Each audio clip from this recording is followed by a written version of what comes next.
Okay, this is a Crosley 51. It was made in 1924 in Cincinnati, Ohio. And it was given to me by a real good friend of mine about 20 years ago. And it's just been sitting in my bedroom because I didn't have any tubes or headphones or a power supply to run it because it's a battery type radio. And it's just been sitting in there. So I thought I'd get it out and maybe try to restore it. And it needs kind of cleaning right now. I mean, it looks real good through the monitor here, but I can see it just needs cleaning up and oiling up real good to make it look really good. It needs to clean inside too. I've already took the screws out of it, so I'm going to just remove the cabinet here. Get that back there where I don't get it all scratched up. But as you can see, here's the insides of it. And this right here is the tickler coil. And the way that works is there's a tube that goes here, and this knob here pulls in and out. And when that gets closer to that tube, it has a reaction with that tube, and it's kind of like an antenna tuner in a way. It'll go wee wee wee wee. There it comes in. And but anyway, a little bit about some of the components here, which you don't have a whole lot. It's got right here. This is an audio transformer, and it's not the original one. And I get readings on it. It's not shorted or anything, so I might just try it and see. But if it don't sound real good or whatever, I'll probably try to get another one to go in it. And like I said, this was the tickler coil. This right here is the rheostat for the volume, and it also controls the voltage to the tubes. And that right back in there, if you can see it, that's a little capacitor. It don't look like a capacitor, but like any I've ever seen, but that's what it is. And of course, these are your tube sockets here. And I had some little adapters that they go in there. I guess this radio took like 3 different tubes, depending on the type of batteries that you used at the time.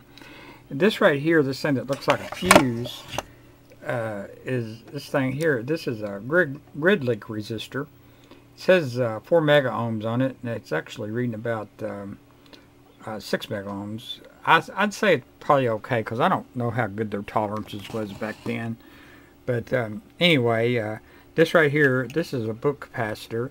When you turn the tuning knob, that's just carbon, I guess, and when it closes in and out, it helps tune the frequency along with this, and also this little band switch right here. That's what this is. This is like, well, it's not a band switch. Actually, it's just like an antenna switch. So this right here is the tuning knob, and the tuning knob goes from 0 to 100. I guess because they hadn't standardized the band at that time. And like I said, this is the tickler coil. This right here is the antenna tuner type thing. This is the volume right here. This is your B22 voltage for your battery. It's 22 volts. This right here is 45 volts. And what really surprised me when I looked at that, it's 45 volts that goes into it. But if you look on the other side, right there, it's not connected to anything. And then this is the output right here to your headphones.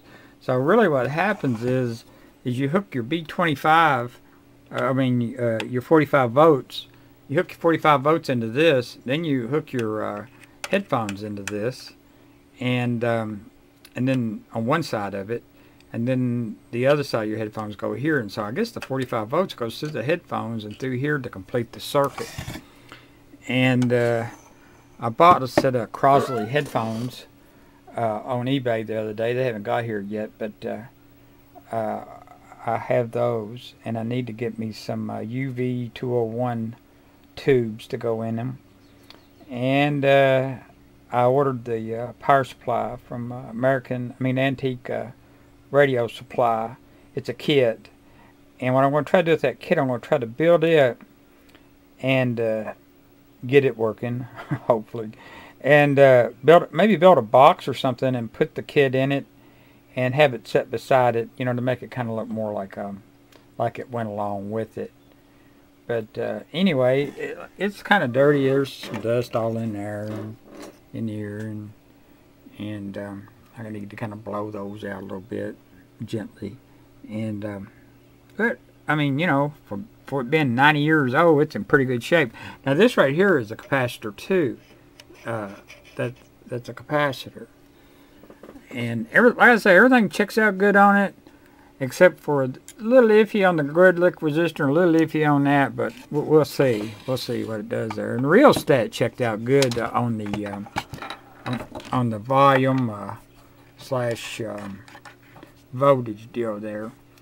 But this is the ground. This is the antenna. This is your 22 volts. This is your 45 volts. That's your output to your headphones. But this is output to headphones too. This is your C- voltage, or your B1, A1, and then your A1. So that's the rundown on the restoration of the Crosley 51 regenerative, I can't even say that, receiver. So let's, what I want to do is see it fire up. So hopefully someday it may.